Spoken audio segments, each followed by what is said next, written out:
¿Qué pasa, gente de YouTube?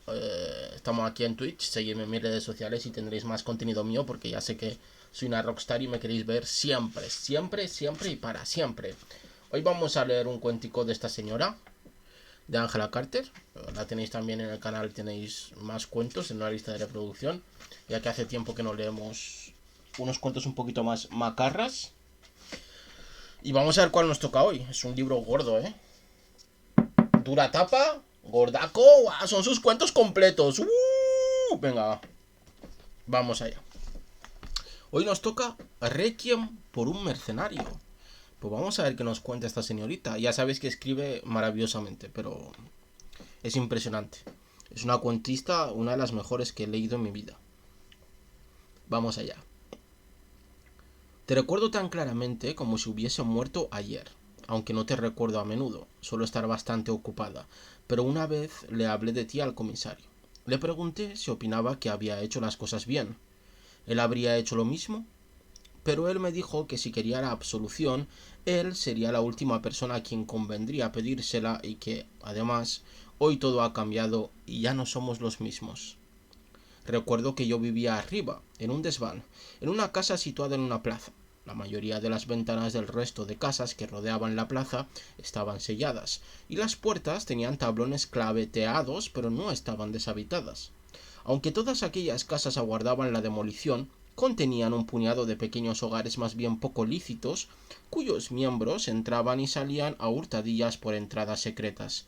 Vivían a la luz de las velas, dormían en colchones mugrientos que habían usado los vagabundos que estuvieron ahí antes que ellos, y comían estofados de hortalizas recogidas de los cubos de la basura del verdulero y huesos del carnicero mendigados a cuenta de perros que no existían. Pero nuestro casero era legal tener una propiedad privada y alquilarla por aquella época. Se negaba a vender la casa a los especuladores que querían tirar la hilera de viviendas adosadas al completo. Se había pasado el bombardeo metido en su casa. Era su madriguera.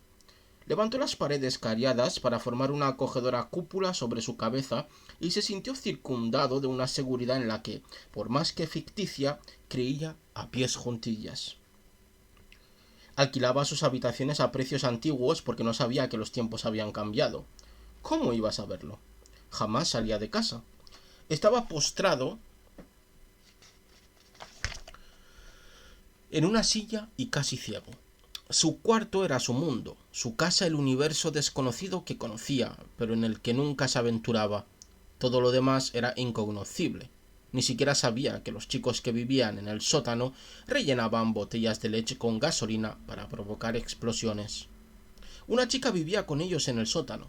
Tenía 15 años, la cara pálida, era blanda y rechoncha y siempre parecía un poco sorprendida de andar tambaleándose bajo el peso de un embarazo que la aturdía. Apenas hablaba y se movía con la pesadez de quien camina bajo el agua. Tú guardabas un rifle en nuestro cuarto y te encantaba sentarte y examinar la plaza y la calle desde la ventana abierta. Un joven y una muchacha iban todas las mañanas a la plaza a hacer yoga. Adoptaban 3 posturas. Un niño en los columpios se balanceaba cada vez más distraído. Se giraba para mirarlos. Siempre tenían el mismo público, el niño del parque y el aprendiz de francotirador. Estiraban la pierna derecha desde la cadera y la recogían doblando la rodilla para colocar la palma del pie descalzo contra la cara interna del muslo izquierdo. Juntaban las manos como si rezasen y acto seguido alzaban las manos sin soltárselas por encima de la cabeza. A fin de mantener el equilibrio, clavaban los ojos en la hierba marchita que tenían delante con la mayor concentración. Mantenían esta postura un minuto entero. Yo observaba el avance de la aguja de mi reloj, y entonces posaban de nuevo el pie derecho en el suelo mientras bajaban las manos y los brazos y levantaban la pierna izquierda para repetir el ejercicio. Cuando terminaban, hacían el pino decorosamente. Se quedaban embelesados de devoción.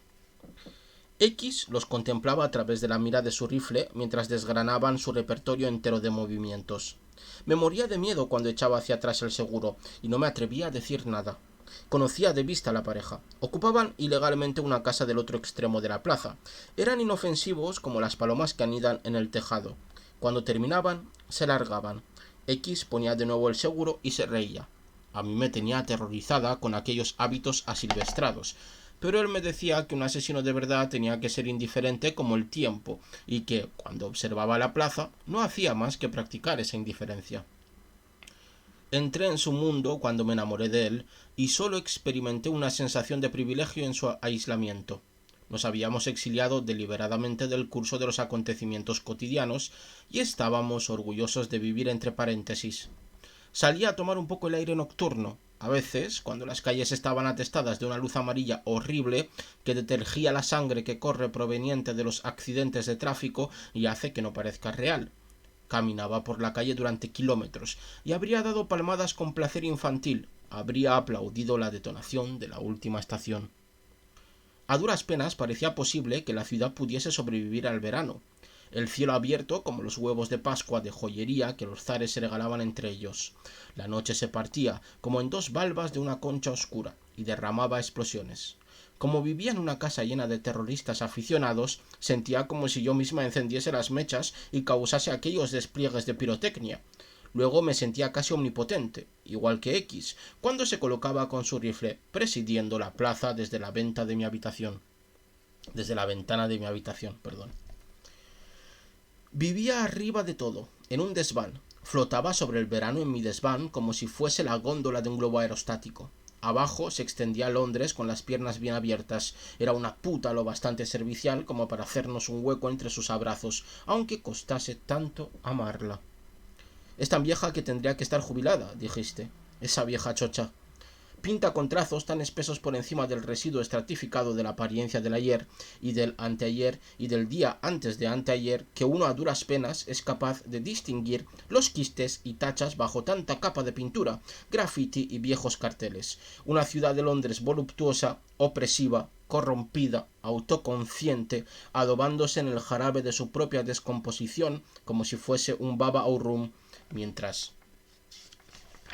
los especuladores inmobiliarios escarban en sus entrañas con la vil diligencia del gonococo.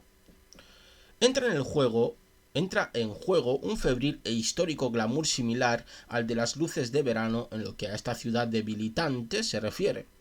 Mientras la contemplaba, la ciudad cambiaba de forma. Torres de acero y cristal se abrían paso a embestidas a través de la blanda monda de sucio terciopelo de la fruta podrida. Nadie vivía en esas torres. ¿Cómo iba a vivir nadie ahí si, como la arquitectura del Tercer Reich, parecía que la intención fuese levantar la más hermosa de las ruinas? En medio de esta arquitectura de desolación, acechando en los escombros infestados de ratas, los mendigos y proselitistas tocaban campanas y golpeaban tamborcillos mientras ofrecían al transeúnte una abrumadora variedad de salvaciones.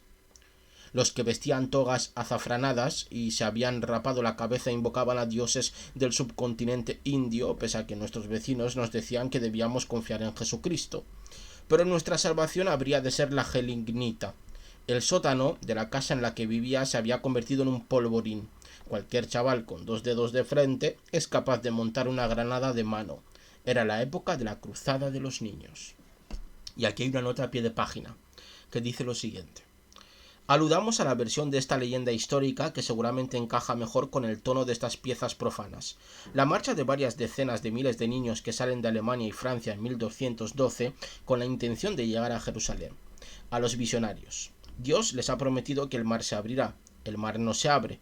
Los mercaderes ponen su flota de barcos a disposición de la cruzada de los niños y los llevan a Egipto, donde los venden como esclavos.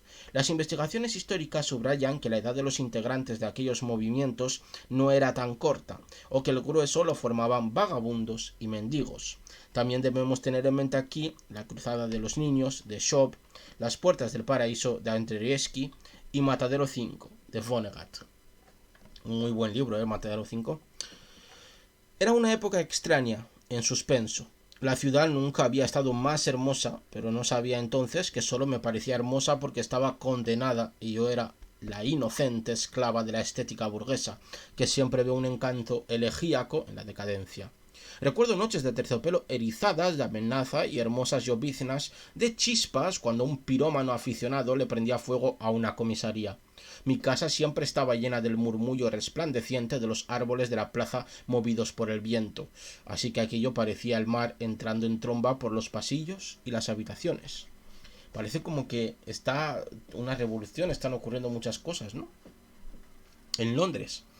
Vivía en la cuarta planta, aunque tenía tal vértigo que la visión del precipicio, por insignificante que fuese, me incitaba, casi de una manera irresistible, a lanzarme al vacío. Me encontraba bastante desamparada ante la atracción de la gravedad. Me abrumó. Me quedé sin fuerzas. Por lo tanto, vivir en la cuarta planta significaba que todos los días empezaban con un pequeño triunfo de la voluntad sobre el instinto. Quería saltar, pero no debía saltar. Palidez, respiración dificultosa, el cosquilleo del sudor frío presentaba todos los síntomas del pánico, igual que cuando conocí a X.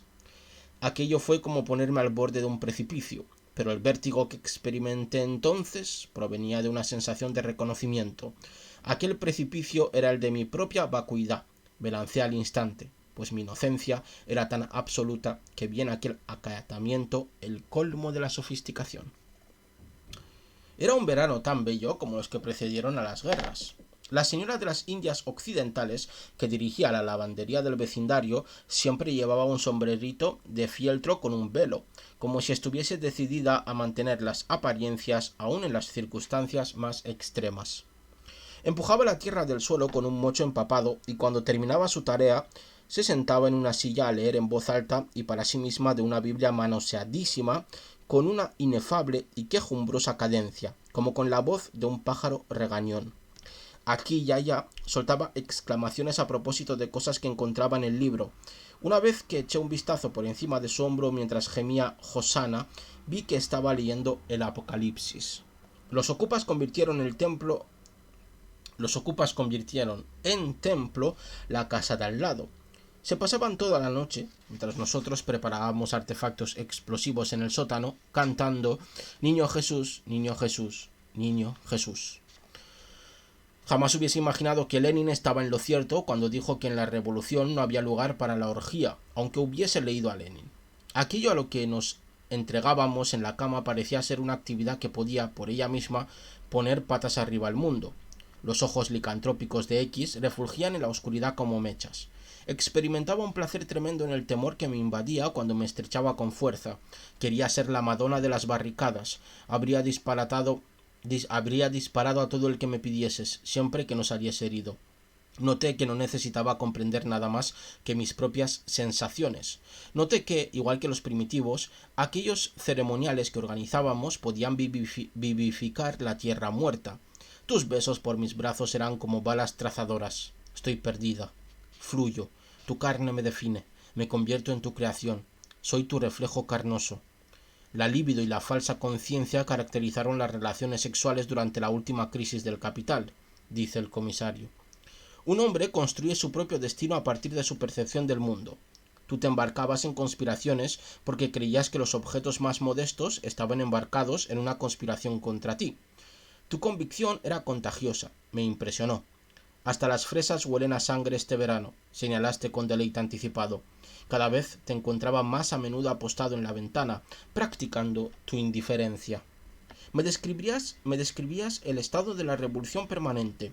Sonaba como una serie de hermosas explosiones. Entraba en erupción un volcán tras otro por efecto de sus propias tensiones en una interminable reduplicación del éxtasis. Cuando la cama crujía a nuestro alrededor, sonaba como el Liebestod de Tristán y Isolda, interpretado con vehemencia por una banda militar. El diseño majestático de las gloriosas convulsiones que describías era tan hermoso que me echaba a llorar. Pero empezaríamos, decías, por cosas pequeñas. Comenzaríamos por un solo disparo. Hacías que el asesinato sonase tan tentador como la pornografía. A, B y C sospecharon de mí, dado que tú cambiaste el sótano por mi cama. Cuando estuvimos todos aferrados a la misma obsesión, me trataron con extrema cortesía. Folie à deux, à trois, à quatre. Estábamos viviendo en el cráter de un volcán y percibíamos el movimiento de la tierra bajo nuestros pies. ¡Qué tiempos más movidos! Menuda época sismográfica. La burguesía transformó la política en un aspecto del romanticismo. Si solo era una forma de arte, ¿cómo habría de representar un peligro para ellos?, decía el comisario. La ciudad se desplegaba como una labor de costura, mientras las huelgas de transportistas imponían largas distancias entre sus diversas secciones. Pero nunca íbamos demasiado lejos de casa, de manera que las huelgas no nos afectaban. Nuestra casa era alta y estrecha.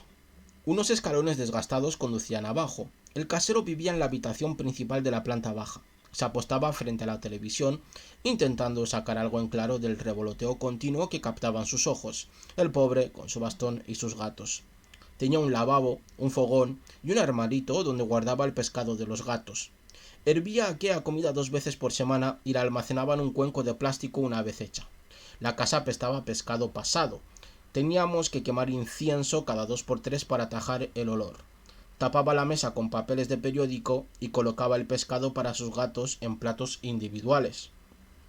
Los animales se encaramaban de un salto y se ponían a comer. Había un plato hondo lleno de agua que, si bien se cambiaba cada día, siempre terminaba con 1 o 2 moscas dentro antes de la hora del almuerzo, y un cuenco de leche que, cuando empezaban las noticias de las 6, ya se había convertido en requesón. Tenía unas sillas de 3 patas forradas con ropa vieja calzadas con pilas de periódicos viejos. Gatos de todos los colores ocupaban el aparador entre las botellas marrones y vacías de cerveza, las latas de leche condensada abiertas, el reloj parado, las circulares amarillentas, las quinielas, las botellas con leche cortada, el perro alsaciano de escayola con la oreja rota. Ahí estaba sentado, un rey en su reino, pegando botes cuando los conspiradores del sótano, de repente, ¡bum!, sufrían algún percance. Pero qué maravilloso cuento, ¿no? Una vez por semana y por turnos, lo visitábamos para pagar el alquiler, dado que estábamos decididos a ser puntuales y puestos a tener un casero, mejor si es cegato. Era como rendir un tributo a una estatua sagrada. La edad le había tensado el pellejo amarillento y pecoso de tal manera sobre el cráneo que la cabeza le brillaba como un hueso pulido, y los ojos se le habían descolorido en un inocente azul cielo. Ojos desorientados, lacrimosos, con los rabillos pegajosos. Los dedos huesudos apretaban la empuñadura del bastón con cierta ferocidad renuente. Nos temía, supongo, así que fingía ser violento. En el pub decían que guardaba fajos y fajos de billetes hechos rulos en latas de tabaco de liar, repartidas aquí y allá en medio del desorden.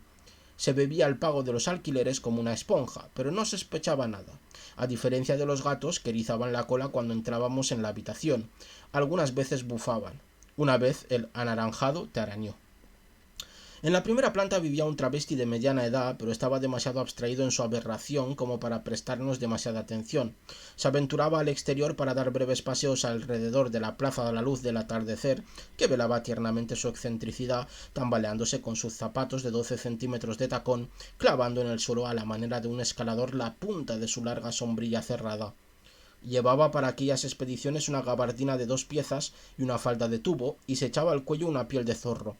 La cabeza del animal le caía sobre el hombro izquierdo y le permitía ver con unos ojillos como canicas. Arriba, una insensata madre soltera lo criaba junto con su camada. Le hacía al viejo la compra, cuando se acordaba, pero él solo quería el pescado, un par de veces por semana, 1 o 2 latas de judías y una botella de cerveza puntualmente. Un crepúsculo perpetuo dominaba la casa, con sus característicos olores a cocina rancia, bacon fantasma, cuartos de baño y gatos que se meaban en el pasillo. Las bombillas de los rellanos siempre estaban fundidas. Era una casa vieja y oscura, era una caverna. Veíamos visiones en las paredes. Era una pocilga, era una ciudadela, era la época de los asesinos mercenarios. Nuestra célula era autosuficiente y no aceptaba órdenes ni reconocía a ninguna otra célula en el tejido canceroso de la ciudad en plena degeneración hacia su muerte. Tú tenías la credibilidad de un Nechayev. Urdir un asesinato se convirtió en tu única preocupación. Y hay aquí una nota a pie de página. Según la nota, Sergei Nechayev, Ivanovo, 1847, San Petersburgo, 1882, lideró en su juventud la organización de tendencia nihilista Narodnaya Rasprava, Justicia del Pueblo, y escribió el Catecismo Revolucionario. Fue arrestado el 14 de agosto de 1872 por asesinar a uno de sus compañeros de la organización secreta, convencido de que era un delator en un repentino ataque de paranoia. Madre mía. Seleccionaste a un miembro del gabinete al zar. Consultamos el I Ching. Tiramos las monedas. El oráculo pareció propicio, aunque como siempre el tono era cauto. Con la plena conciencia del hombre joven que está a punto de convertirse en asesino, me hiciste el amor como si se tratase de la toma de la Bastilla. Pero entonces descubrí que en cierto modo habías tropezado con un obstáculo a la indiferencia, dado que ahora llorabas, aunque cuando te pregunté por qué llorabas, me pegaste. Nuestros vecinos entonaban su cántico a tal volumen que muy bien podrían haber estado entonando el cántico en el mismo cuarto, y yo no tenía cortinas en la ventana, así que la luz deslumbrante y amarilla te iluminaba, amenazante, la cara triste, pero yo estaba demasiado cautivada por tu influjo como para adivinar por qué llorabas. ¿Acaso no estaba todo decidido ya? Al día siguiente iríamos a matar al político. Yo llamaría al timbre y entonces tú dispararías la pistola. No era capaz de comprender por qué llorabas, con lo fácilmente que me había impresionado la modélica simplicidad del plan, de tal manera que estaba convencida de que hacíamos lo que había que hacer. Me fui de nuevo a dormir, cabreada por haber recibido un golpe. El cántico monótono y machacón, Niño Jesús, Niño Jesús, Niño Jesús, me arrulló hasta que me dormí. Menudo despertar. Tenías tanta sangre en la camisa. Me echaste por encima los billetes. Estaban atados en pequeños rollos azules que rebotaron contra mi cuerpo, desplegándose al caer al suelo. ¡Qué cantidad de dinero! Parpadeé a la luz morada del amanecer, asombrada ante la extravagancia de tu histeria. Sollozabas, balbuceabas y lanzabas muebles contra el suelo, estrellabas copas, volcaste la papelera. Te hice té y cargué la taza a escondidas con pastillas para dormir. Te arrastré como pude y te eché en la cama que te había cedido, puesto que ahora ya no podía compartir cama contigo. Me quedé hasta que estuve segura de que te habías dormido y cerré la puerta. A, B y C habían puesto fin a otra noche de trabajo y se estaban friendo unos huevos y pan en el fogón. Tumbada boca abajo en el colchón estaba la chica de A, del tamaño y forma de un dirigible, lo bastante grande, lo bastante redondo, como para alzarse por los aires y llevársela con él de este valle de lágrimas, más allá del arco iris, a un país de felicidad bien lejos. Les conté lo que me habías dicho, que lo mataste por practicar. Teníamos intención de ser asesinos de los más filosóficos. Pero, ¿cuáles eran tus credenciales existenciales al matar al casero? ¿Era el ensayo con vestuario de un asesinato o la audición para asesino? Es decir, que han matado al viejo este. Claro, de ahí el dinero, ¿no? El viejo estaba tirado en el suelo con su pijama nauseabundo. Le asomaba el bártulo debilitado, senescente, colgando por la apertura amarillenta de la cremallera. Los gatos se apiñaban a su alrededor maullando famélicos. Tenían sangre en los bigotes y en las inquisitivas garras. X le había machacado el cráneo y el hombre se había caído de espaldas de la cama en medio de la agonía. A pesar de su edad y debilidad, había opuesto resistencia. Pudimos ver las señales por toda la habitación. Las sábanas estaban revueltas y se había volcado la mesilla de noche. El orinal que ahí guardaba se había caído y derramado su contenido por el suelo. Luego X debía de haber rebuscado por todos los armarios y cajoneras del cuarto para encontrar las famosas latas de tabaco del dinero. Observamos la evidencia en silencio, aunque durante todo aquel tiempo los vecinos no dejaban de berrear a pleno pulmón. Los oíamos en el piso de abajo, aún ahí en el sótano. Los gatos se apretujaban contra nosotros, soltando aulliditos, y a mí se me ocurrió que era mejor alimentarlos porque no quería que practicasen la necrofagia con el casero. Abrí el armario de la comida y saqué el pescado. Abrí la mesa y les puse la comida como si nada hubiese sucedido. Se encaramaron ahí todos y hocicaron ronroneando mientras tragaban. No habíamos dejado entrar a la chica de A debido a su estado. Ahora, desde detrás de la cortina con encajes, la vimos el chal echado sobre los hombros al descuido, persiguiendo su peso según avanzaba tambaleándose calle abajo. A dijo: «Se ha rajado, ve a la policía». Salí disparado de la casa y corrí tras ella. La alcancé enseguida. Estaba demasiado gorda como para correr. Se echó a llorar. Me contó lo mucho que siempre le había repugnado X, que tenía una mirada fría, dijo. Entonces se desmayó. Llegó A y me ayudó a llevarla a cuestas hasta el sótano. Poco después de eso se puso de parto. Los vecinos continuaban cantando. Niño Jesús, niño Jesús, niño Jesús. Mientras yo sostenía la mano caliente y pegajosa de la atemorizada chica de A. Este último calentaba agua. B y C cogieron una cuerda, fueron a mi desván y ataron a X. Dijeron que le pilló demasiado por sorpresa como para resistirse cuando lo despertaron. Debió de pensar que era la rebelión de los juguetes. Y hay una nota a pie de página que dice: película checa de animación fotograma a fotograma dirigida por Ermina Tirlova y František Sadek en 1947, en la cual un oficial nazi de las SS recibe su merecido a manos de un puñado de juguetes que cobran vida por arte de magia. Entonces, un coche de policía aparcó fuera y nos achantamos todos. Estábamos asustadísimos. La pobre Susie gemía y le pegaba tirones al colchón en el que estaba tumbada. Pero la policía había venido a por nuestros vecinos. El travesti se había quejado del ruido, así que presenciamos a distancia como la policía arrancaba con un hacha los tablones claveteados en la puerta de la calle y entraba. Poco después volvieron a salir, medio guiando, medio llevándose a rastras a los aturdidos y estremecidos ocupantes, que estaban todos blancos como sábanas, catatónicos, demacrados, con los ojos fijos, mientras continuaban balbuciendo sus oraciones, demasiado atrofiados y apáticos para protestar. Esterilicé mis tijeras en el fogón, y A cogió a su berreante hijo en brazos después de que cortase el cordón. Pero por más satisfecho que A estuviese de ser padre, insistió en proporcionarle un juicio justo a X. Tal vez incluso entonces B y C no acababan de confiar en mí. Yo había sido una chica rica, pero X nos lo confesó todo con relativa facilidad. Lo juzgamos en el desván. Dejamos a Susie en el piso de abajo meciendo a su bebé. Le desatamos las piernas a X y le permitimos sentarse en una silla, pero no le soltamos las manos. Confesó como sigue. Parecía angustiosamente escindido entre la humillación y la autojustificación. No estaba seguro de mí mismo. No dejaba de pensar, ¿y si la pifio? ¿Y si lo fastidio todo? ¿Y si soy incapaz de apretar el gatillo y me quedo ahí en la entrada mirándolo con expresión bovina? ¿Y si no soy capaz de matar cuando quiero matar y estoy en mi derecho de matar? ¿Y si me quedaba paralizado? ¿Y si me había pasado tanto tiempo observando a la gente por la mira del rifle y aguantándome las ganas de disparar que ahora ya no podía disparar? El miedo de ser débil me invadió. ¿Qué bien le hacía el casero a nadie? Ahí sentado en su habitación, chupando de los alquileres, nadie lo quiere, no significa nada para nadie. Apenas estaba vivo, no podía hablar, estaba casi ciego, apoltronado como una rana encima de todo ese dinero.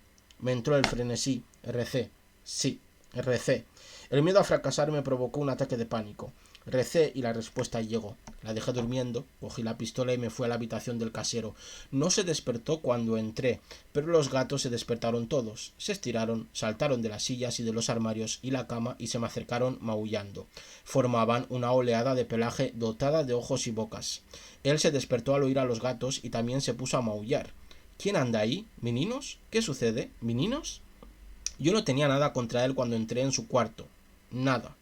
No fue más que un ejercicio de autocontrol, pero empecé a detestarlo cuando vi lo desamparado que estaba, cuando vi lo fácil que iba a ser matarlo. Entonces empecé a detestarlo. Levanté el rifle y lo observé por la mira. La mira cambiaba mi forma de verlo. A través de ella vi que no era humano, ni un mísero despojo de humanidad siquiera. Era un objeto digno de ser aniquilado y nada más. Le preguntaba a una persona amenazadora, a la que era incapaz de ver, si dicha persona había venido a por su dinero. Cuando me di cuenta de que aquella persona era yo, se me ocurrió que también podía llevarme su dinero ya que estaba ahí, y él me lo ofrecía, pero no respondí, y me temblaban las manos. Me pidió que no lo matase. Así es como me recordó que podía matarlo si quería. Hasta ese momento no había querido, pero cuando me llamó su asesino, me convertí en ello. Cavó su propia tumba. Se buscó él solito lo que sucedió. Los de al lado estaban entregados a los cánticos como majaras. Él se revolcaba por la cama mugrienta, agarrándose la cabeza con las manos, como si las manos pudiesen protegerlo. Se le abrió el pijama y la carne vieja rebosó sobre las sábanas. Me entraron náuseas al ver su carne vieja. Se me crisparon los dedos en el gatillo. Los bichos empezaron a maullar a chillidos y a golpárseme contra las piernas. El anaranjado me arañó. Se erguían sobre las patas traseras y gruñían. Hubiera jurado que se me iban a echar encima. Qué asquerosa se me antojaba ahora la vieja chincha aquella, implorándome clemencia. Pero cuando estaba a punto de disparar, pensé, el ruido que va a hacer el arma. Sonaría más alto que los cánticos, incluso.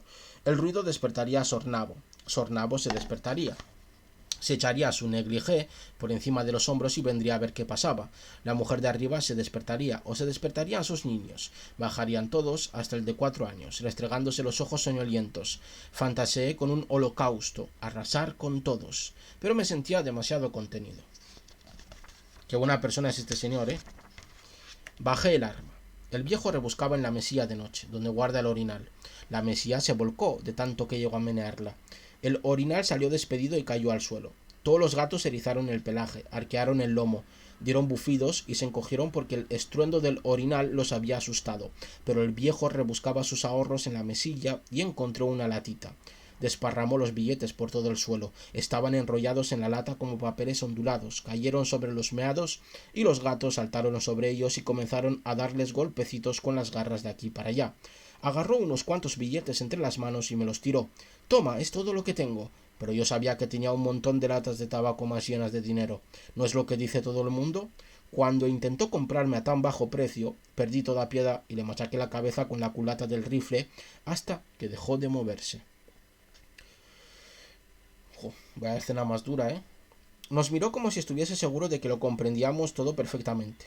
Cerré los ojos. Tuve la sensación de estar cayendo.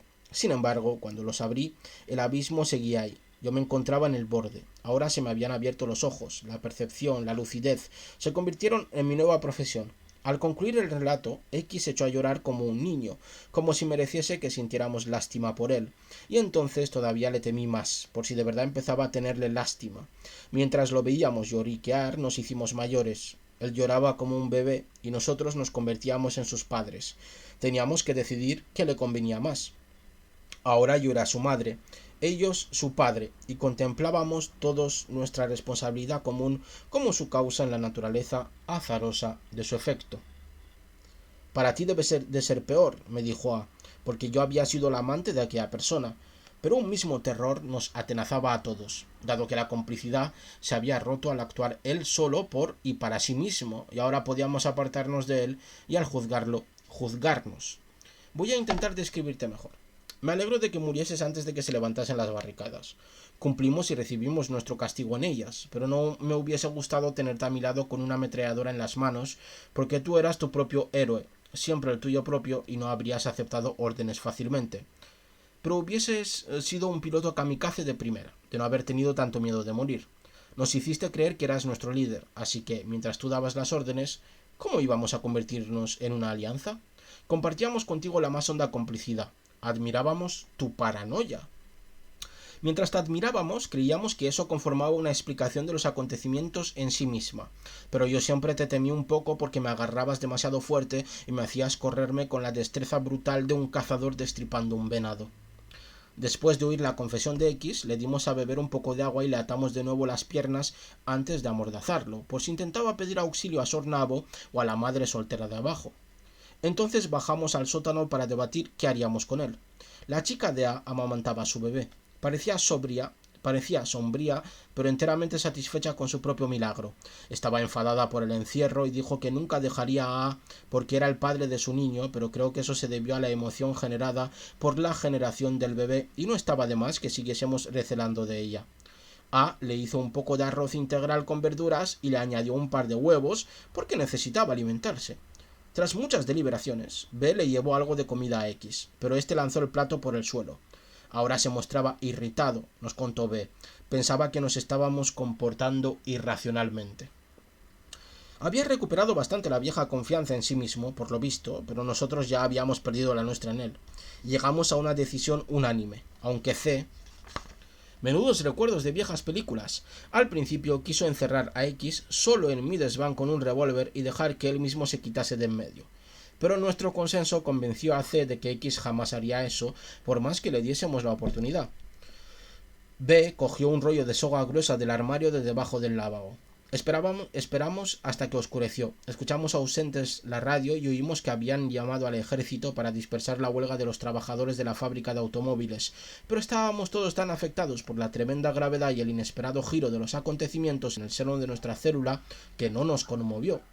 Nuestra situación privada nos parecía mucho más relevante. X se encontraba en un estado deplorable, ya que no lo habíamos desatado en todo el día y ahora se revolcaba en su propio excremento y apestaba.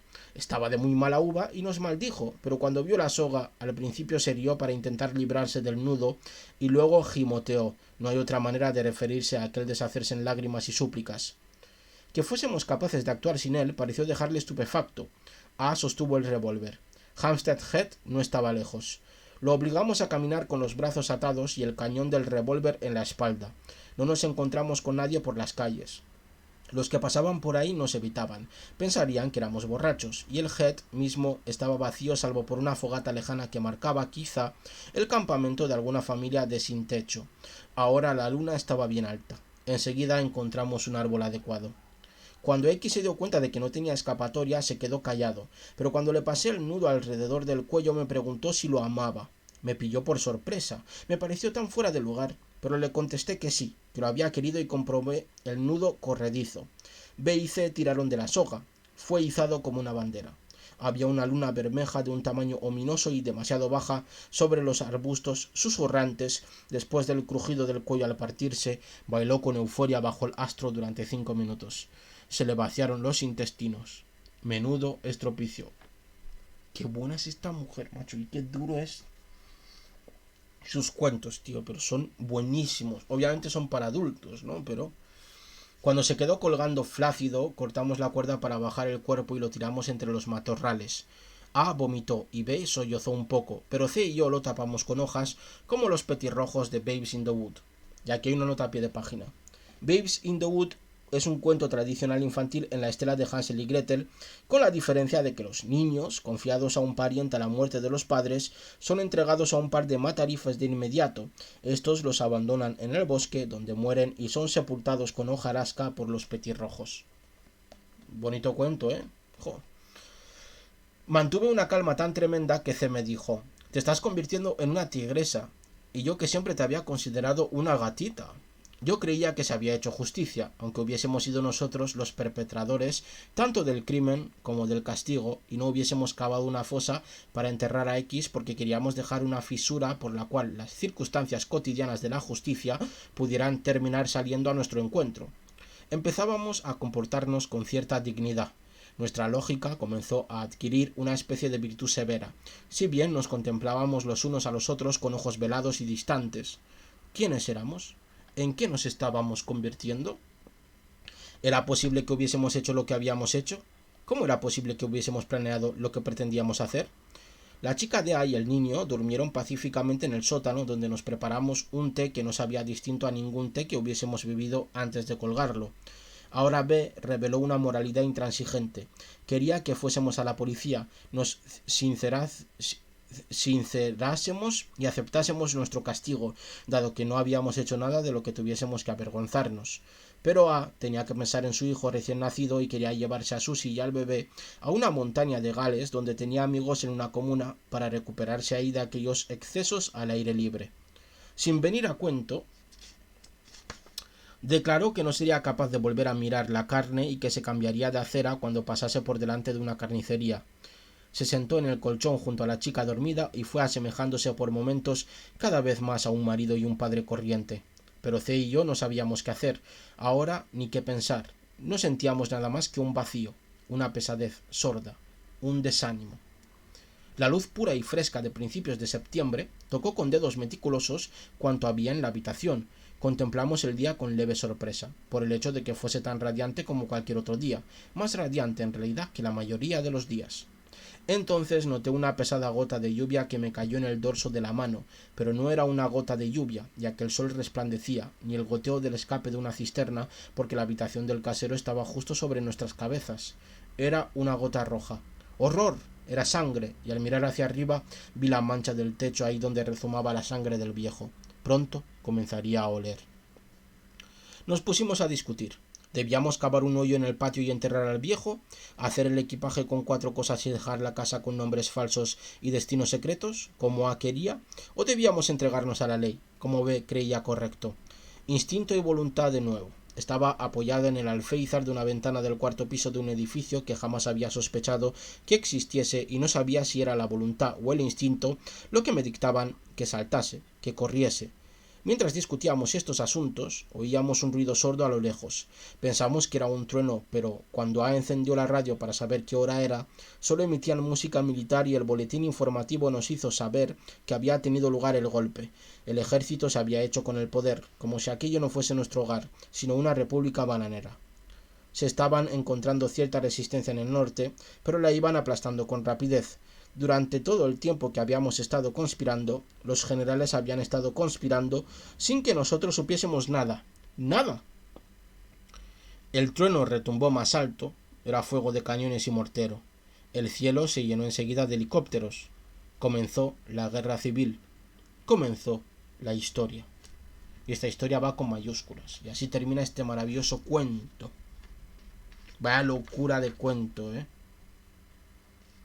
Cómo me gusta esta señora, mucho. Impresionante. El próximo día seguiremos, pero quería que leyésemos estos cuentos así más macabros, más adultos, porque yo creo que nos vienen a todos muy bien. Como siempre, muchas gracias por acompañarme en los directos y nos vemos en siguientes directos. Chao, chao.